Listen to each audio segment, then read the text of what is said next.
გურჯაანის ახალგაზრდული საბჭო ახალ და საინტერესო პროექტს იწყებს. ახალგაზრდები სოფლების კულტურის წარმოსაჩენად ვიდეო რგოლებს გადაიღებენ. გეგმავენ ტრადიციული კულინარიული კერძების შესახებ მასალების მომზადებასა და პოპულარიზაციის მიზნით სხვადასხვა პლატფორმებით გავრცელებას. პროექტის მთავარი მიზანია, რომ წარმოაჩინონ სოფლების ისტორია და გააქტიურონ ახალგაზრდები.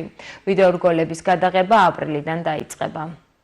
ეს არის თითოეული სოფლის კულტურის იქ არსებული ღირსშესანიშნაობების, ისტორიების, შეიძლება ზოგი მითის, ასე ვთქვათ, და პლუს ამ კონკრეტულ სოფლებში კოლორიტი ადამიანების მიერ კულინარიული რეცეპტების გაზიარების, ესეთი რაღაცა კოლაბორაცია ერთ პატარა ვიდეოში, რომელიც გვინდა რომ თითქმის ყველა სოფელში გავაკეთოთ.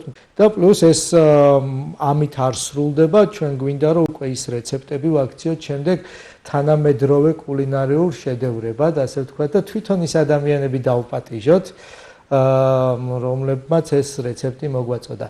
და ამ პროექტებში, რა თქმა უნდა, ვფიქრობთ, რომ უმჯობესი იქნება და სავარაუდოდ ასეც მოხდება, ჩაერთოს ძირითადი მასა ახალგაზრდების იყვნენ იმ სოფლებიდან, რომელ სოფლებშიც განვახორციელებთ ამ კონკრეტულ პროექტს.